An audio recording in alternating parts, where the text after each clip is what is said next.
پیارے بھائیوں، میرے آقا علیہ السلام کے آنے کا مقصد بالکل یہ نہیں ہے کہ میری امت محفلیں کرے اور گھر میں سو جائے، نہ نہ نہ نہ نہ، میرے حضور آ گئے ہیں۔ جب حضور آ گئے ہیں تو حضور کے آنے کے بعد تو بھائی احد آ جاتا ہے، حضور کے آنے کے بعد تو بدر آ جاتا ہے، حضور کے آنے کے بعد تو تبوک آ جاتا ہے۔ میرے آقا علیہ السلام نے تشریف لاتے ہی رسومات کو ختم کرنے کا اندیا دیا۔ میں تو یہ رسومات ختم کرنے آیا ہوں۔ آقا علیہ السلام کا دین ہمارے گھر میں برداشت کو نہیں۔ ہی بھائی جو ہے اپنی بہن کا حق کھا جائے، وہ عاشق رسول بھی ہے، وہ حاجی بھی ہے، وہ سارا کچھ ہے، کوئی بندہ تانا بھی نہیں دے گا، نہ کوئی بات کرے گا، صرف میلاد پہ خوش ہوتے ہیں۔ یا رسول اللہ آپ آ گئے، ہمیں بہت خوشی ہے آپ کی۔ آقا علیہ السلام فرمایا اے میری سنت کے مطابق بچوں کو نکاح کر۔ یا رسول اللہ یہ ہم سے نہیں ہوتا۔ حضور فرمایا نماز پڑھ تیرے لیے نماز میں عرشوں سے لے کر آیا ہوں۔ یا رسول اللہ یہ بھاری کام ہے، مجھ سے نہیں ہوتا۔ کون سا میلاد ہے تیرا بھائی؟ بتائیں میرے حبیب کریم علیہ السلام کا مشن کہاں گیا؟ بتاؤ ذرا۔ میرے آقا علیہ السلام کی آمد اس لیے ہوئی ہے کہ آقا علیہ السلام رب تعالیٰ کی شریعت کو تمام رسومات پر، تمام باتوں پر اونچا کر دیں، اور حضور کی امت وہ تیار ہو جن کے نزدیک دنیا کی کائنات کی کوئی قدر نہ ہو، بس رب تبارک و تعالیٰ کے حکم کی قدر ہو۔ کبھی اس نے سوچا ہے جناب میں جو جس محبوب علیہ السلام کا میلاد منا رہا ہوں، جس محبوب علیہ السلام کے نام پہ یہ میں اچھے اچھے کھانے کھا رہا ہوں، انواع و اقسام کی چیزوں سے لطف اندوز ہو رہا ہوں، اس حبیب علیہ السلام نے دنیا میں زندگی کیسے بتائی ہے یار؟ میرے کریم آقا صلی اللہ علیہ وآلہ وسلم کی جو آمد شریفہ ہوئی ہے وہ محض اس لیے نہیں ہوئی کہ ہم جلسے کریں، مولوی حضرات، نعت خواں حضرات، نقیب حضرات ان کو بطور سیزن کے لیں، بالکل نہیں۔ سچی بات ہے آج کل کے ہمارے جلسے جو ہو رہے ہیں ان جلسوں میں نعت خواں بھی پیسے لے جاتے ہیں، نقیب بھی پیسے لے جاتے ہیں، خطیب بھی پیسے لے جاتا ہے، عوام کو لنگر بچ جاتا ہے، اور محفل کروانے والے کو واہ واہ بچ جاتی ہے۔ واہ واہ کیا بات، کمال ہے حاج صاحب، کمال ہے۔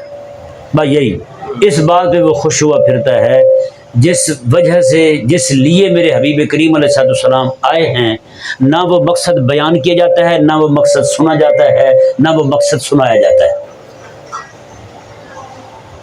تو سمجھ آ رہا ہے مسئلہ؟ جی آپ نے بس توجہ رکھنی ہے، چند ایک باتیں میں آپ کے سامنے عرض کروں گا تاکہ آپ یہاں سے جائیں تو پیغام لے کر جائیں کہ میرے حبیب آئے کیوں ہیں۔ سمجھ نہیں آیا مسئلہ؟ اور یہ آپ درد لے کر کے جائیں، یار میرے حبیب کریم صلی اللہ علیہ وآلہ وسلم آپ جو دین لے کر کے آئے تھے، جس دین کے لسات حضور علیہ السلام کی بعثت ہوئی ہے، اس دین کو پہنچانے میں میرے حبیب کو کیا تکلیفیں آئی ہیں۔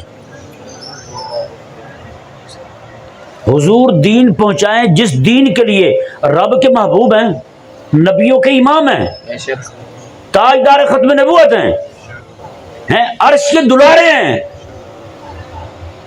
جہاں دیکھیں میرے حبیب امام لگتے ہیں۔ لیکن میرے آقا علیہ السلام کی زمینی جد و جہد کو دیکھیں، حضور کی کوشش کتنی ہے، آقا علیہ السلام کس طور پہ کام کر رہے ہیں تو اس دنیا میں رہ کر کے۔ یار آقا علیہ السلام کے ہاتھ مبارکہ پر معجزات کا ظہور ہو سکتا تھا۔ آقا علیہ السلام بس ایسے تشریف لاتے سارے لوگ کلمہ پڑھ لیتے، سارے مسلمان ہو جاتے، میرے رب نے اتنا حوصلہ عطا فرما کے بھیجا تھا، لیکن اس کے باوجود جو ہے میرے آقا علیہ السلام کو زمین پر رہ کر کے محنت کرنی پڑتی ہے، ایک ایک بندے کا دروازہ بجانا پڑتا ہے، ایک ایک بندے کو پکڑنا پڑتا ہے، ایک ایک بندے کو پیغام دینا پڑتا ہے، ایک ایک بندے کو سمجھانا پڑتا ہے۔ میرے آقا علیہ السلام قرآن پڑھ کے سناتے ہیں، ادھر لڑائی شروع ہو جاتی ہے۔ میرے آقا صلی اللہ علیہ وآلہ وسلم ارشاد فرماتے ہیں، حضور فرماتے ہیں کہ ہمارے گھر میں پہلے تو کئی عرصہ تک کھانا نہیں بنتا تھا حضور کے گھر میں۔ حضور فرماتے ہیں جب گھر میں کھانا بننے لگتا تھا، ابو لہب کا گھر ساتھ تھا، وہ گندی اوجڑی کہیں سے ڈھونڈ کے لاتا، سیدھا نشانہ بنا کے ہماری ہنڈیا میں گرا دیتا تھا۔ اتنی محنت کے ساتھ حضور نے دین پہنچایا ہے۔ میں اور آج ہم محفل کرنے کے بعد لنگر کھا کے گھر میں جا کے سکون کے ساتھ بیٹھ جائیں، امتی بھی راضی ہے، ہر بندہ راضی ہے جناب، بلانے والا بھی راضی ہو گیا، جس نے بلایا ہے وہ بھی راضی ہو گیا۔ بتائیں میرے حبیب کریم علیہ السلام کا مشن کہاں گیا؟ بتاؤ ذرا۔ جو کچھ لے کے میرے آقا علیہ السلام آئے ہیں وہ تو بیان ہی نہیں ہوا، وہ تو ہم نے سنایا نہیں ہے۔ ہم نے بس ادھر ادھر کی چار باتیں سنائی اور اپنے من کو راضی کیا اور روانہ ہوا ہے۔ پیارے بھائیوں، میرے آقا علیہ السلام کے آنے کا مقصد بالکل یہ نہیں ہے کہ میری امت محفلیں کرے اور گھر میں سو جائے، نہ نہ نہ نہ نہ، بالکل ایک ذرہ برابر بھی میں آپ کو شک نہیں ہے جو بات میں آپ کے سامنے رکھ رہا ہوں۔ اگر یہ بات ہوتی، میرے آقا صلی اللہ علیہ وسلم ایسے سب کو کلمہ پڑھا دیتے، آقا علیہ السلام بھی سکون کے ساتھ رہتے، آقا علیہ السلام کو بھی احد نہ دیکھنا پڑتا، میرے آقا علیہ السلام کو بدر نہ دیکھنا پڑتا، میرے آقا علیہ السلام کو حضرت سمیہ رضی اللہ تعالی عنہا کی شہادت کا غم نہ سہنا پڑتا، میرے آقا علیہ السلام کو حضرت سیدنا ابی حمزہ رضی اللہ تعالیٰ عنہ کے جسم کے ٹکڑے نہ دیکھنے پڑتے۔ یہ ساری تکالیف میرے آقا علیہ السلام نے خود برداشت کی ہیں، اور آج امت جو ہے صرف محفل کر کے یہ سمجھتی ہے ہم بری ذمہ ہو گئے۔ نہ بھائی نہ، ابو بکر صدیق رضی اللہ تعالیٰ عنہ کو مار کھانی پڑے، اتنی مار پڑے کہ آپ بے ہوش ہو جائیں، آپ کا چہرہ مبارک سارا خون سے بھر جائے۔ حضرت عمر رضی اللہ تعالیٰ عنہ کو دیکھ لیں، حضرت عثمان غنی رضی اللہ عنہ کو دیکھ لیں، کتنی تکالیفیں شاکہ اٹھاتے ہیں، اور امتی صرف محفل کر کے فارغ ہو گیا۔ کیوں؟ نقیب نقامت چمکا کے نعت خواں اپنے نعت کا فن سنا کے لوگوں کو اپنا گرویدہ بنا کے سارے گھر میں روانہ ہو گئے، خطیب نے اپنا فن لوگوں کو سنا دیا اور سارے گھر میں روانہ ہو گئے، سکون کے ساتھ پڑے ہوئے ہیں۔ پیارے بھائیوں، تیرا میلاد کا جلسہ جو ہے مطلب یہ ہے، یہاں آ کے بتائے تو لوگوں کو یار میرے حبیب آ گئے ہیں، میرے حضور آ گئے ہیں۔ جب حضور آ گئے ہیں تو حضور کے آنے کے بعد تو بھائی احد آ جاتا ہے، حضور کے آنے کے بعد تو بدر آ جاتا ہے، حضور کے آنے کے بعد تو تبوک آ جاتا ہے۔ تیرے سال پہلے تو نے بتایا تھا حضور آ گئے ہیں، سال پورا تو سوئے رہا، سال کے بعد پھر تو کھڑا ہو کہہ رہے حضور آ گئے ہیں۔ اور بھائی حضور آ گئے تو پھر کیا کیا تم نے؟ کچھ بھی نہیں، نتیجہ صفر ہے، نتیجہ کوئی نہیں بھائی۔ اگر ہماری محفل جو ہے اسی طرح ہی ہوتی رہی، جیسے میں بھی دیکھ رہا ہوں آپ بھی دیکھ رہے ہیں، میری بھی عمر جو ہے وہ 37-38 سال ہو گئی ہے جی، اتنے عرصے سے ہم بھی ظاہری بات ہے پیدائشی ہم سنی، ہم بھی میلاد دیکھتے ہوئے آ رہے ہیں، آپ بھی اللہ تعالیٰ کے فضل سے اسی طرح ہی ہوں گے سارے جی۔ آپ کے گھروں میں بھی میلاد ہوتا ہوگا، آپ کے محلے میں بھی میلاد ہوتا ہوگا، جگہ جگہ میلاد کی محفلیں دیکھ رہے ہیں۔ اگر اس کا نتیجہ آپ کے سامنے کچھ آئے تو مجھے بھی بتا دیں یار۔ محفل بھی کروا رہے ہیں تو کس لیے کروا رہے ہیں؟ دنیا کے معاملات ٹھیک ہو جائیں، یہ ٹھیک ہو جائے وہ ٹھیک ہو جائے، تو حضور کا دین کہاں گیا بھائی؟ وہ بھی تو بتاؤ۔ حضور کا دین جو ہے ہمارے گھر میں برداشت ہونی ہے، ہمیں آقا علیہ السلام کا دین ہمارے گھر میں برداشت ہونی۔ بچہ داڑھی رکھ لے، سگی دادی کو برداشت کرو، سگی دادی پریشان، بیٹا تیری عمر ہی نہیں ابھی، کس کام میں پڑ گیا تو بتائیں؟ یہ دادی دین کی دشمن ہے یا نہیں؟ دادی کو حضور کی سنت برداشت ہونی تو میلاد کس کھاتے کے تمہارے؟ بتاؤ۔ بچہ نماز پڑھنے لگ جائے، اماں کو پریشانی، ابے کو پریشانی، بیٹا اتنا وقت مسجد میں نہیں بیٹھتے ہوتے، ہاں صبح سے لے کر شام تک، شام سے لے کر سویرے تک انگریزی کی کتابوں کے سامنے بیٹھا رہے گا، اسکول میں پڑھا رہے گا، وہاں سے ٹیوشن، وہاں سے آئے گا ٹیوشن میں چلا جائے گا، سارے معاملات کرتا رہے گا، مسجد میں صرف 10 منٹ پہلے چلا جائے گا، اماں کو بھی پریشانی ہے، ابا کو بھی پریشانی ہے، بیٹا نا مسجد میں اتنا ٹائم نہیں دیتے۔ تو بتائیں میلاد کون سے ہیں پھر آپ؟ صدیق صاحب بولتے نہیں آپ، یہ میلاد ہے ہمارے یار، پھر کیا کریں گے ہم؟ بتائیں نا، مجھے بتائیں، سمجھائیں یار، کون سے میلاد ہیں ہمارے؟ جب تک بھئی ہم مقصد لے کے نہیں جاتے نا، آقا علیہ السلام آئے کیوں ہیں؟ آپ بلائیں خطبہ کو، محفلیں ہوں گی ہیں جی، آئیں گے خطیب بیان کریں گے آپ کے سامنے، ان کو بھائی میری بات سن، کہتے ہیں میں جملہ دینے لگا ہوں، جملہ آیا بھائی، یہ جملہ، یہ نقطہ آیا، بس یہ قابو کر لیں، بس یہ اچھل رہا ہے، بس نکل رہا ہے، ابھی گیا کہیں، آپ نے قابو نہیں کیا، سمجھے نہیں ہے آپ کی میری بات۔ بھائی جملے نہ دو، امت کو درد دو، امت جو پیغام سمجھنے آئی ہے نا، حبیب کیوں آئے ہیں وہ بتاؤ ان کو، تاکہ یہ لوگ کرنے والے کام کریں۔ آپ جائیں خطیبوں کے پاس، بیان ہوں گے، ہر گھر میں محفلیں ہوں گی، آپ کو پتہ ہے 12 روزہ 30 روزہ 40 روزہ محفلیں کو کام شروع ہو چکا ہے، ہمارے بھائی بھی یہی محافلی دیکھتے ہیں، تو آپ خطیب کو کہیں، انہوں نے کہا حضرت یہ بتائیں حضور آ گئے ہیں، آقا علیہ السلام حضرت حلیمہ کے گھر میں گئے ہیں، وہ بتا چکے ہیں، آپ ہر سال بتاتے ہیں، آج ہمیں یہ بتائیں کہ حضور آئے کیوں ہیں، وہ بتائیں ہمیں، حضور کے آنے کا مقصد کیا ہے وہ بتائیں ذرا۔ میرے آقا صلی اللہ علیہ وسلم تو کفر کو ختم کرنے آئے تھے، کس لیے آئے ہیں؟ کفر کو ختم کرنے آئے ہیں، اور میں اور آپ، ہماری تو کفر کے ساتھ جفی ہیں، ہماری تو کفر کے ساتھ جاری ہے، ہمارے گھر میں تہذیب کس کی ہے؟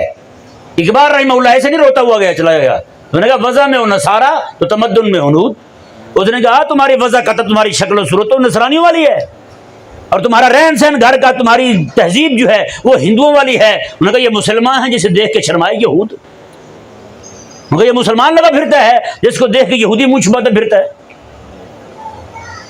بتائیں نا، آج ہمارا کلمہ پڑھنے والا مسلمان جو ہے وہ کس طور پر ہندوؤں کی رسومات کا گرویدہ ہو چکا ہے، آج تو نصرانیوں کی تہذیب کا دلدادہ ہو چکا ہے۔ ہمارا بچہ جب پڑھنے جاتا ہے سکول میں تو کیا کہا جاتا ہے اس کو؟ بتائیں نا ذرا، سوچیں، اب غور کریں، اپنے دماغ پہ ذرا زور ڈالیں۔ بچہ پینٹ پہن کے آئے گا تو سبق پڑھ سکتا ہے ورنہ نہیں پڑھ سکتا، بچہ ٹائی پہن کے آئے گا سبق پڑھ سکتا ہے ورنہ نہیں پڑھ سکتا۔ بتائیں یہ پینٹ اور یہ شرٹ جو، یہ پینٹ شرٹ جو ہے اور یہ ٹائی جو ہے، یہ مسلمانوں کا لباس ہے؟ بولو بھی بولو ذرا، کس کا لباس ہے؟ انگریز کا لباس ہے یا نہیں؟ یہودی کا لباس ہے یا نہیں؟ تو میرے مسلمان بھائی کا بچہ جو ہے وہ سکول پڑھنے سے پہلے پینٹ اور ٹائی کیوں لا دے میں بھائی؟ یہ غور کریں ذرا، میں بھی اور آپ بھی۔ پڑھنا کس نے ہے؟ بچے نے پڑھنا یا پینٹ نے؟ بچے نے پڑھنا ہے نا۔ تو جو بچہ جائے پینٹ نہ پہن کے جائے اس کو پڑھنے نہیں دیتے، چل بھاگ جا بھائی۔ اس کا مطلب یہ ہے کہ کافر کی تہذیب اتنی لازم اور فرض قرار دے دی گئی ہے کہ بچہ آپ کا جب تک کافر کا لباس پہن کے نہ آئے گا وہ پڑھ نہیں سکتا۔ میں ایک آپ کے سامنے ایک مسئلہ رکھ رہا ہوں، جیسے محرم کے دن آئیں گے نا، ہمارے مولوی، ہماری عوام سارے کالا لباس منع، کیوں بھائی؟ وہ جی دوسرے پہنتے ہیں اس لیے منع ہے۔ اگر آپ نے وہ والا لباس پہنا تو آپ لگیں گے کہ آپ بھی وہی ہیں۔ اگر 10 دن وہ دوسرے وہ والا لباس کالا پہنے تو آپ کے لیے منع ہو جاتا ہے، تو بھئی یہودی تو پوری زندگی یہی پہن رہا ہے، وہ آپ کے لیے حلال کیسے ہو گیا؟ ہے نا؟ ایسے ایسا بول رہے ہیں، ادھر سمجھاؤ تو صحیح مجھے یار ذرا، اگر میں غلط کہہ رہا ہوں تو بتاؤ مجھے یار۔ پڑھنا بچے نے ہے لیکن پینٹ پہنے گا تو پھر، پڑھنا بچے نے ہے لیکن ٹائی پہنے گا تو پھر، بندہ وہاں چھوڑا ہے اپنی پینٹ بھی بچے کی، ٹائی بھی چھوڑا ہے، پڑھا دو اس کو بھائی۔ بچہ کام پہ لگا ہوا ہے، بتائیں پڑھائیں گے اس کو؟ بچہ بغیر پینٹ اور ٹائی کے جائے تو پڑھاتے نہیں، اور پینٹ اور ٹائی اکیلی چلے جائے تو اس کو بھی نہیں پڑھاتے، تو کیا مطلب ہے تمہارا؟ میرے حبیب کریم صلی اللہ علیہ وسلم تشریف لائے ہیں، واللہ کہہ رہا ہوں قسم خدا کی، میرے آقا علیہ السلام کے سارے صحابہ کرام علیہ مردوان، آپ پورا ذخیرہ احادیث اٹھا کے دیکھ لیں، پورا قرآن کریم اٹھا کر کے دیکھ لیں، کہیں پہ رب تبارک و تعالی نے یہ وردی لازم قرار دی ہو، کہیں پہ وردی لازم قرار دی ہو رب نے۔ آج صرف ظاہری ٹشن پہ زور ہے، حقیقت جو میرے آقا علیہ السلام لائے ہیں وہ کسی کے پاس ہے ہی نہیں۔ یہ میں آپ کے سامنے ایک حدیث شریف پڑھنے لگا ہوں، کریم آقا صلی اللہ علیہ وسلم کی تشریف آوری ہوئی ہے جی۔ آقا علیہ السلام کی آمد سے پہلے وہاں یہ رواج تھا، جو بچہ پیدا ہوتا تھا اس کو رات کے وقت، پہلی رات میں ہی اس کو رات کے وقت ہنڈیا کے نیچے رکھتے تھے۔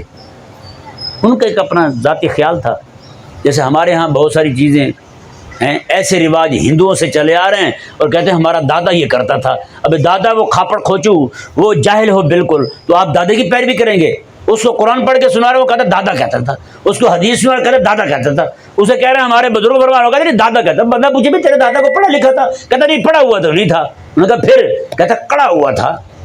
میں نے کہا واہ، میں نے کہا تیرا دادا تھا جو کڑا ہوا تھا، یا پھر وہ گورمے والوں کا دودھ تھا جو کاڑ کے رکھا ہوا تھا تم نے؟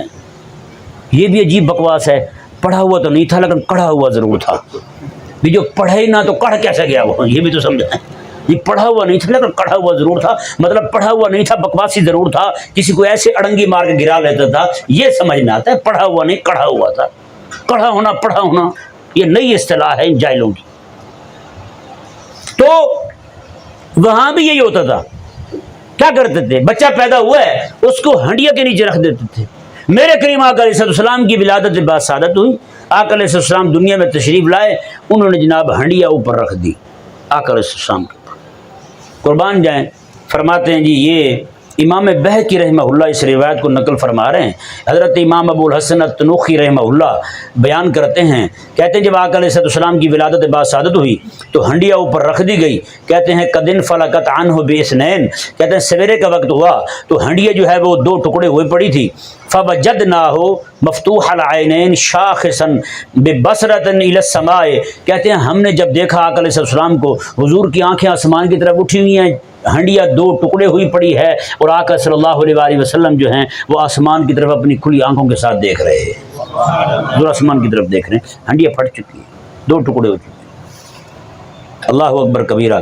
کہتے ہیں کہ فاتحہن عبد المطلب عورتیں جو ہیں وہ آقا علیہ السلام کو لے کر کے حضرت عبد المطلب کے پاس آئیں، فقلنا، وہ کہنے لگی ما رأینا مولودا مثلہ، انہوں نے کہا ہم نے اتنے بچے پیدا ہوتے دیکھے مکے میں، اس جیسا بچہ دیکھا ہی کوئی نہیں، ہم اس جیسا بچہ نہیں دیکھا ہم نے۔ یہ عظیم بچہ ہے، بے مثل بچہ ہے، بے مثال بچہ ہے جو آپ کے گھر میں آیا ہے، آپ کے شہزادے حضرت سیدنا عبداللہ رضی اللہ تعالیٰ عنہ کے گھر میں اس بچے کی آمد ہوئی ہے۔ انہوں نے کہا ہم نے اس جیسا بچہ نہیں دیکھا۔ پھر انہوں نے آگے بیان کیا، انہوں نے کہا کہ ایسا ایسا معاملہ تھا، ہم نے دیکھا ان کی آنکھیں جو ہے نا وہ کھلی ہوئی تھی اور آنکھیں نظر ان کی آسمان کی طرف تھی۔ حضرت عبد المطلب رضی اللہ تعالیٰ عنہ فرمانے لگے، انہوں نے کہا کہ اس کی حفاظت کرو، فإنی ارجو ان یصیب خیرا، مجھے امید ہے کہ یہ بچہ بہت بڑا آدمی بنے گا، یہ بہت بڑا آدمی بنے گا بچہ۔ اللہ اکبر۔ کہتے ہیں جی پھر کیا ہوا؟ اللہ اکبر۔ فرماتے ہیں کہ کریم آقا صلی اللہ علیہ وآلہ وسلم کی ولادت بعد سعادت ہوئی۔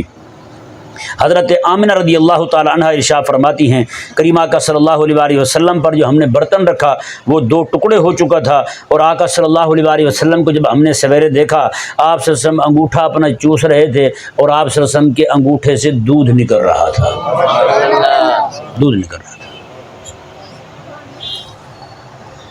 اب ذرا اس روایت پر غور کرتے ہیں۔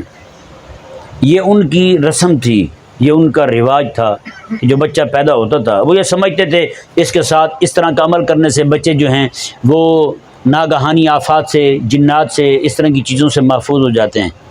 بتائیں، جس نے آگے پوری کائنات کو کلمہ پڑھانا تھا، اللہ، جس نے آگے ظلم کا پنجہ توڑنا تھا، جی اس محبوب علیہ السلام کو یہ چیزیں کیا نقصان دے سکتی تھیں؟ جی وہ جس چیز کو وہ ان چیزوں سے بچانے والا سمجھ رہے تھے، ہنڈیا کو قربان جائے، وہ ہنڈیا ٹوٹ گئی، وہ ہنڈیا ٹوٹ گئی۔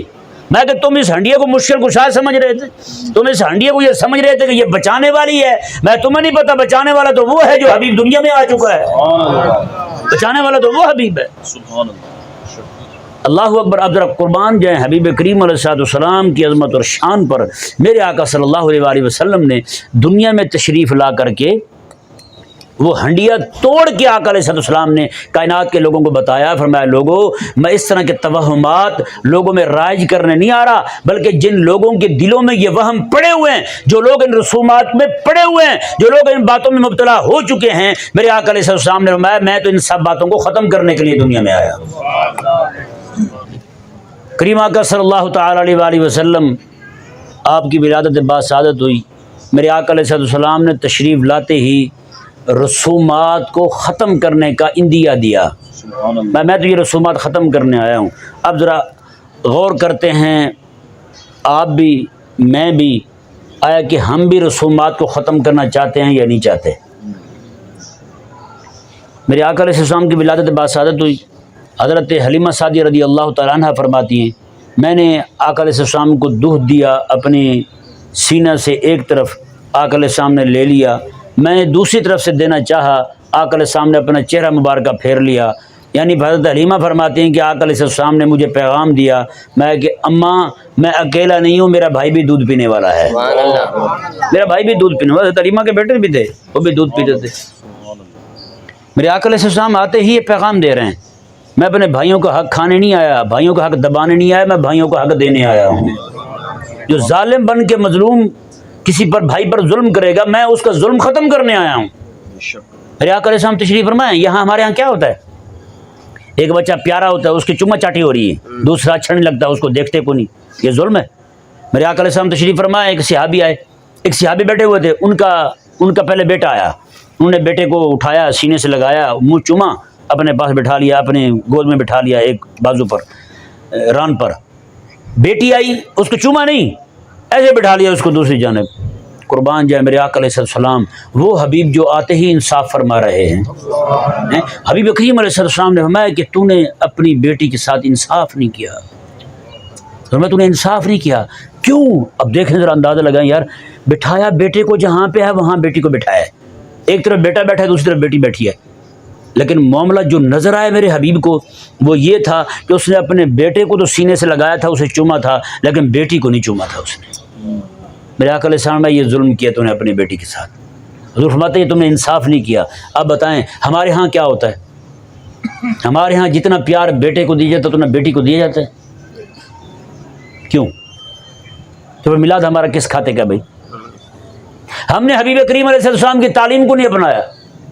اب یہاں کیا ہوتا ہے، ابا فوت ہو جائے تو پہلے بہن کو کہہ دیتے ہیں، دیکھ بھائی بات سن بہن، اگر تو چاہتی ہے کہ ہمارے گھر میں آتی رہے تو پھر جائیداد میں سے حصہ نہیں لینا، اگر تو نے حصہ لے لیا تو پھر ہمارا تیرا کھاتا سب ختم، ہمارا سارا کھاتا تیرے ساتھ ختم ہو جائے گا، پھر ہمارا آنا جانا بالکل نہیں رہے گا۔ اگر تو چاہتی ہے کہ ہمارے گھر میں آتی رہے تو پھر ابا کا حصہ تو نے نہیں لینا، وہ حصہ ہم کھائیں گے، ہاں جی آپ نہیں لینا۔ میرے آقا علیہ السلام نے ارشاد فرمایا، مشکات شریف کے آخری صفحے پر آخری حدیث ہے، آقا علیہ السلام فرماتے ہیں جو بندہ کسی کا حق دنیا کے اندر کھا جائے میرا اللہ اس کا حق جنت سے ختم کر دیتا ہے، میرا اللہ جنت سے اس کا حق ختم کر دیتا ہے۔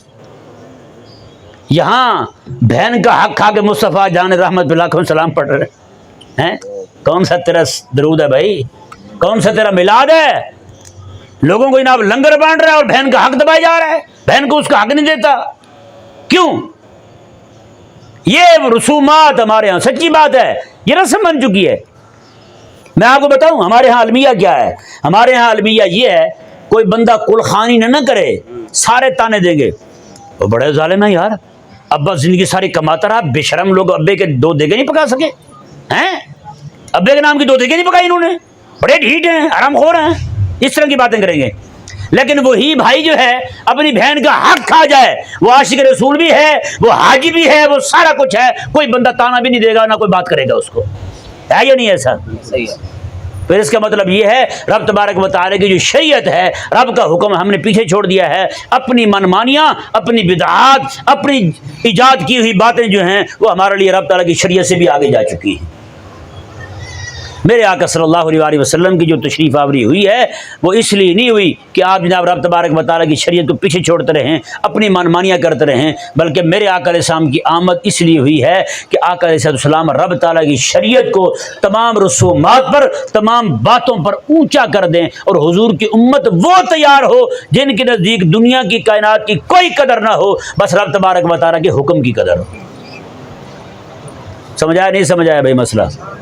یہ چند ایک باتیں میں نے آپ کے سامنے رکھی ہیں، اور اسی طرح کر کے آپ شادی بیاہ بھی دیکھتے ہیں، شادی بیاہ میں اکیلا سنت والا معاملہ یہی ہوتا ہے، یہ لڑکی تجھے قبول ہے، بس یہی، باقی سنت کہیں نظر نہیں آتی، باقی سارا بدعت نظر آتا ہے، کوئی فرق نہیں لگتا یار یہ کسی مسلمان حاجی صاحب کے گھر میں شادی ہو رہی ہے یا پھر کسی ہندو کے گھر میں شادی ہو رہی ہے، کوئی فرق نہیں، صحیح بات، وہی مایوں، وہی مہندیاں، وہی شیطانیاں، وہی سارا کچھ، دودھ پلائی پہ وہاں بھی پیسے یہاں بھی پیسے، دروازے پہ بڑھنے پہ یہاں بھی پیسے وہاں بھی پیسے، ایک ایک جگہ پہ پیسے لیے جاتے ہیں، جوتی چوری ہندو بھی کرے مسلمان بھی کرے، بتائیں یہ کیا طریقہ ہو گئے؟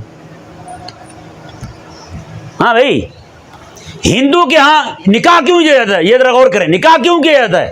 اس لیے کیا جاتا ہے ہماری ایک بہن بیٹی جو ہے اس کی عزت بچ جائے، حلال طریقے سے رخصت ہو جائے۔ ایک بہن بیٹی کی عزت بچانے کے لیے ہم نکاح کر رہے ہیں، اور باقی 500 بہنیں بیٹیاں میک اپ کر کے بغیر برقعے کے بغیر پردے کے اپنے حسن کے جلوے بکھیرتے ہوئے اور ہزاروں لوگوں کے درمیان میں جناب وہ ڈالر نکال کے گزر رہی۔ یہ ہم عزت بچانے آئے تھے، یہ عزت رولنے آئے تھے؟ یہی وجہ ہے کہ آج جناب شادیوں میں بھی بہت زیادہ بے حیائی آ گئی ہے، فحاشی آ گئی اور یعنی آ گئی۔ اور اگر سارا کچھ کر رہے ہیں نا اور میلاد بھی منا رہے ہیں تو پھر میرے خیال میں یہ میلاد ہمارا وہی ہے جو ابو لہب نے منایا تھا۔ ابو لہب نے بھی یہی منایا تھا، صرف حضور کے پیدا ہونے کے دن خوش ہوا تھا، باقی ساری زندگی حضور سے لڑتا ہی رہا ہے، حضور کے دین سے لڑا ہے، حضور کی شریعت سے لڑا ہے، حضور کے قرآن سے لڑا ہے، آقا علیہ السلام کے غلاموں سے لڑا ہے، ہر ایک سے لڑا ہے۔ یہی معاملہ ان کے ہاں ہے، صرف میلاد پہ خوش ہوتے ہیں، یا رسول اللہ آپ آ گئے ہمیں بہت خوشی ہے آپ کی۔ آقا علیہ السلام فرمایا اے میری سنت کے مطابق بچوں کو نکاح کر، یا رسول اللہ یہ ہم سے نہیں ہوتا۔ حضور فرمایا نماز پڑھ تیرے لیے نماز میں عرشوں سے لے کر آیا ہوں، یا رسول اللہ یہ بھاری کام ہے مجھ سے نہیں ہوتا۔ کون سا میلاد ہے تیرا بھائی؟ اگر آپ چاہتے ہیں کہ آپ میلاد منائیں اور حضور راضی ہو جائیں. اصل میں یہ ہمارے مولوی ٹولہ جو ہے نا، انہوں نے وہ شاہ ولی اللہ کے شاہ عبد الرحیم کے چھولے کھلا کھلا کے وہ جو جھولی میں لے کے بیٹھا ہوا ہے، وہ سنا سنا کے ان کا دماغ ایسا جناب ہائی فائی کر دیا ہے، اب یہ مزید نیچے آنے کو تیاری کو نہیں. جو بندہ ایک دیگ بریانی کی پکا رہے محفل کر لے، بس یہ اس کو ٹکٹ دے کے جاتے ہیں، بھائی صاحب تو جنت میں بھی نہیں ہے، جنت الفردوس میں پہنچ چکا ہے، اوپر والے وہ بالکل فرنٹ سیٹ پہ، پیچھے والی تو بات ہی کو نہیں. تو بھائی کیوں ان لوگوں کا دماغ خراب کر رہے ہو؟ اچھا وہ بندہ جو سارا ساتھ ٹھگیاں کرتا رہتا ہے، بدماشیاں کرتا رہتا ہے، جب اس کو بیٹھے ہوئے اسٹیج پہ ایک دیگ بریانی کی پکانے پر جنت کا ٹکٹ ہاتھ میں تھما دیا جائے تو بتائیں وہ کبھی سیدھا ہونے کا نام لے گا؟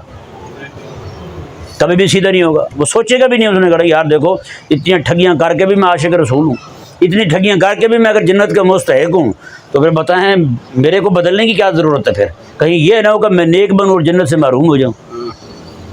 یہ ہمارے لوگوں کو ذہن، میں سچی کہہ رہا ہوں، ہمارے لوگ کیا کہتے ہیں. اب میرے آقا علیہ السلام فرماتے ہیں بعثت معلما، میں علم پڑھانے آیا ہوں.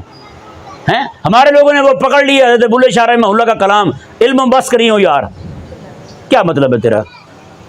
علم بس کری یار، انہوں نے کس کو کہا ہے؟ انہوں نے اس کو کہا ہے کہ علم پڑھ پڑھ کے بھی رب تبارک و تعالیٰ کی بارگاہ تک نہیں پہنچ پائے. ان کے لیے علم جو ہے وہ حجاب اکبر بن گیا ہے، یہ ان کو فرمایا ہے. اور جس بندے کو اس طرح کے مسائل نہیں آتے، جس بندے کو نماز کے مسائل کا پتہ کوئی نہیں، اور یہ کہہ رہا ہے علم بس کری ہو یار، نہ پڑھائی علم، مجھے نہیں چاہیے علم. دماغ خراب نہیں ہے تیرا؟ کس طرح کی باتیں کر دو یار. تو اس لیے ہمیں چاہیے کہ اب محافل کا زور ہوگا ماشاءاللہ، ہر گھر میں عاشق رسول ہوں گے، میلاد زور شور پہ ہوگا. آپ جائیں اور عالم صاحب کو رک کر لے کے دیں، انہوں نے کہا جی آپ حضور یہ بتائیں حضور آئے کیوں ہیں. بس قسم خدا کی آقا علیہ السلام جن کا میلاد ہے ان کے تو دندان مبارکہ شہید ہو جائیں، ان کے دندان مبارکہ شہید ہو جائے، میرے آقا علیہ السلام کے سر مبارکہ میں خود گھس جائے، آقا علیہ السلام کے صحابی اس خود کو نکالنے لگیں تو ان کے 4 دانت اکٹھے نکل کے باہر آ جائیں جن کا میلاد ہے. اور یہ غلام عاشق رسول ماشاءاللہ بریانی کھاتے ہوئے اس کے منہ میں روڑی بھی نہیں پھنستی. کبھی اس نے سوچا ہے جناب میں جو جس محبوب علیہ السلام کا میلاد منا رہا ہوں، جس محبوب علیہ السلام کے نام پہ یہ میں اچھے اچھے کھانے کھا رہا ہوں، انواع و اقسام کی چیزوں سے لطف اندوز ہو رہا ہوں، اس حبیب علیہ السلام نے دنیا میں زندگی کیسے بتائی ہے یار. تو بھائی یہ ایک پیغام ہے، آپ جہاں بھی جائیں خطیبوں کو زبانی کہہ دیں، کان میں کہہ دیں، چٹ لکھ کے دے دیں، انہیں کہیں جی بس آپ یہ بتائیں کہ حضور آئے کیوں ہیں، آپ یہ بتائیں کہ آقا علیہ السلام عہد گئے کیسے گئے تھے، حضور بدر گئے تھے کیسے گئے تھے، میرے آقا علیہ السلام شام تشریف لے گئے کیسے تشریف لے گئے. ہمارے ایک دوست ہیں مولانا صاحب ہیں، مفتی صاحب ہیں، انہوں نے عید میلاد کے مضمون پہ اپنا عید میلاد شریف کی محفل تھی، اس پہ مضمون رکھا تھا طلاق کے مسائل. لوگ پڑھ نہیں گئے الا اللہ پڑھ کے، انہوں نے کہا میلاد اور طلاق کے مسائل عجیب بات ہے بھائی. میں نے کہا مجھ سے پوچھنے لگے کہ کیا کروں، بدل دوں؟ میں نے کہا نہ بدلو. میں نے کہا ان کو بتاؤ اور میرے حبیب آئے ہی اس لیے ہیں تمہیں حلال حرام کے مسائل سکھائیں. یہ طلاق کے مسائل سکھانا یہ آقا علیہ السلام کے میلاد کا مقصد ہے. حضور آئے کیوں ہیں؟ آپ طلاق کے مسائل بتاؤ گے، لوگ طلاق دینے کے بعد میاں بیوی اکٹھے نہیں رہیں گے. ہمارے ہاں کیا ہو رہا ہے، طلاق دینے کے بعد بھی اکٹھے رہے. اب بتائیں طلاق کے مسائل بتائیں گے حضور کیوں آئے ہیں؟ یہ حلال حرام کے مسائل سکھانے آئے ہیں، امت کو رب تعالیٰ کی شریعت سکھانے آئے ہیں، حضور اسی لیے آئے ہیں. یہ قوم جو ہے نا سچی بات ہے، اب ان کے لیے ان کی اصلاح ایسے نہیں ہوگی جب تک حضرت موسیٰ علیہ السلام والا ڈنڈا ہاتھ میں نہ ہو. لوگ کہتے ہیں میٹھی میٹھی تقریر سنائیں جی، پولی پولی سنائیں. لوگ کہتے ہیں بالکل حضرت صاحب کہنا کچھ نہیں ہے پر تقریر جلالی ہو. میں نے کہا کیا مطلب ہے، سمجھ نہیں ہے آپ کو. یعنی کہ آپ کا خیال یہ ہے کہ میں بیٹھا آپ کے مجمع میں ہوں اور گالیاں شیطان کو نکال رہا ہوں، یہ کون سی بات ہوئی بھائی؟ نہیں یہ تو نہیں ہوگا. یہ تو بھائی جب تک ہمارا مخاطب جو ہے ہم اس کو سیدھا نہیں کریں گے تب تک معاملہ یہی ہوتا رہے گا. آج تک ہم نے کیا یہی ہے، 70 سالوں سے یہی کر رہے ہیں. مجمع میں بیٹھے ہوئے ہیں، للکار کس کو رہے ہیں؟ میلاد نہیں مناتے ظالموں اور فلانے، یہ کہہ کے ہم نکل جاتے ہیں. جو سامنے بیٹھے ہوئے ہیں حضور علیہ السلام کی آمد شریفہ جو ہے اس کے مقاصد سے بے خبر ہیں. ان مقاصد کی نہ تکمیل چاہتے ہیں، نہ ان کا بیان چاہتے ہیں، نہ ان کو پسند کرتے ہیں. آپ ان کے سامنے بیٹھ کے ان کو للکار رہے ہو یار. ان کو للکارنے کا کوئی فائدہ نہیں بھائی، جب تک ہم اپنی اصلاح نہیں کریں گے۔ وہ ایک سکھ تھا نا، سکھ ایک، اس کی گاڑی کا ایکسیڈنٹ ہو گیا، یہ میں آخری بات عرض کر رہا ہوں، اس کی گاڑی کا ایکسیڈنٹ ہو گیا، اب وہ لے گیا ڈنڈے کے پڑنے والے کے پاس لے جاتے ہیں، انہوں نے کہا یار گاڑی ٹھیک کر دیں، اس نے کہا جی ہتھوڑا لاؤ فلانا لاؤ، انہوں نے کہا ہتھوڑا کیا کریں گے، تو انہوں نے کہا اس کو ٹھوکیں گے، اس نے کہا استغفر اللہ پانی کریں، تکلیف ہوگی مجھے، اس نے کہا جناب اگر آپ، اس نے کہا رنگ شنگ کر دیں، پینٹ کر دیں اس کو، اس نے کہا بھائی یہ ڈنڈ تو نہیں نکلے گا، اس نے کہا یار آپ ہتھوڑا ٹھوکیں مجھے تکلیف ہوگی، اس نے کہا پھر ڈنڈ رہنے دیں اس کا ہیں۔ اب بتائیں نا، اگر آپ چاہتے ہیں کہ ڈنڈ نکلے تو ڈنڈ کے لیے تو ڈنڈا چلے گا، مرمت ہوگی بھائی، ہتھوڑا تو چلے گا۔ پھر اگر میٹھی میٹھی تقریریں سناتے رہیں تو پھر تو بھائی جی معاملہ چلتا رہے گا۔ اب میں بھی وہی تقریر کرتا جیسے ہمارے خطیب حضرات کرتے ہیں، مجھے بھی کو 5-7 ہزار روپے تو جمع ہو جاتے ہیں یہاں پہ، ہے یا نہیں؟ ختم کر دی، اچھا تو وہ 5-7 ہزار روپے جمع ہو جاتے، کس کو پیسے چکھ پاتے ہیں جی بتائیں؟ لیکن اللہ تعالیٰ کا فضل ہے، ہمیں اس چیز کی کوئی پرواہ نہیں ہے، ہم نے کسی بندے کو منہ نہیں دکھانا، ہم نے رب تعالیٰ کے حبیب کو منہ دکھانا ہے۔ سچی بات ہے، بندہ دنیا تو گزر جائے گی یار، دنیا کی گزر جائے گی، کم از کم بندہ قبر میں جائے منہ لے کے جائے، بوتھا لے کے نہ جائے، کہ نہیں سمجھ آیا؟ یہاں تو ٹھگیاں کر لیں گے، ہم بیمار آئے بیٹھے ہمارے سامنے، ان کو بیماری کس چیز کی؟ شوگر کی، اور میں ان کے سامنے گڑ کھانے کے فضائل سناؤں، میں ان کو مٹھائی کھانے کے فضائل سناؤں، میں کہوں واہ واہ واہ جناب آپ کے سامنے معلوم ہے جی اس کی مٹھائی، سبحان اللہ سبحان۔ آپ کو پتہ ہے ہماری قوم ایسی ہے، ان کے سامنے کو 2-4 باتیں کرتے ہیں ان کا بھی دل کرنے لگ جاتا ہے۔ ہمارے شوگر کے مریض ویسے سبحان اللہ مٹھائی کھا لیں گے، کھیر کھا لیں گے، بعد میں کہیں گے چائے پھیکی پلائیں، ہے یہ نہیں؟ چائے پھیکی ہونی چاہیے کیونکہ شوگر کے مریض ہیں، بھائی صاحب مٹھائی کیوں کھا گئے؟ آدھا کلو مٹھائی رگڑ گئے آپ اور چائے پھیکی پی رہے ہیں ہماری قوم کو۔ اب دیکھیں اگر ہم بیٹھ کے شوگر کے مریضوں کو میٹھے کے فضائل سنائیں گے، ان کے گھر والے بھی ہمیں پکڑ لیں گے، تم دشمن ہو ہمارے بابے کے، یار مروانا چاہتے ہو، ابھی طبیعت خراب ہو جائے گی اس کی مٹھائی کھا کے، اس کا دل چاہے گا مٹھائی کھاؤں، ہمارا بابا مر گیا کون ذمہ دار ہے بتاؤ؟ تو یار بتائیں یہ امت جو ہے خود آقا علیہ السلام کے میلاد کے مقصد سے عاری ہو چکی ہے، ان کو اس کی سمجھ ہی کوئی نہیں، میں پھر بیٹھ کے ادھر ادھر کی باتیں سنا کے ان کو خوش کر کے میں پیسے کما کے چلا جاؤں یہاں سے، تو بتائیں میں نے حضور علیہ السلام کے میلاد سے غداری کی ہے یا نہیں کی؟ تو میں کیوں غدار بنوں گا؟ میں سچی کہوں میں بڑے نقطے دے سکتا ہوں، یہ ٹوٹے بھجے خطیب جو ہے نا ان جیسا چلو نہ بھی بولوں، کچھ نہ کچھ تو بول سکوں گا نا، میں دے سکتا ہوں، لیکن ایک پیغام ہے یار، امت جاگ جائے، امت بیدار ہو جائے ہیں۔ میٹھی گولی کھلانے والے سارے آئے ہیں، اب اس امت کو جو ہے نا وہ ضرورت ہے جناب کوڑی گولی کھانے کی، کڑوی گولی کھانے کی، کڑوی گولی کھائے گی تو شفا یاب ہوگی بھائی، میٹھی کھلائیں گے مرض بڑھتا چلا جائے گا ان کا۔ کچھ سمجھ آیا سب دوستوں کو؟ اللہ تبارک و تعالی تمام احباب کو جزائے خیر عطا فرمائے۔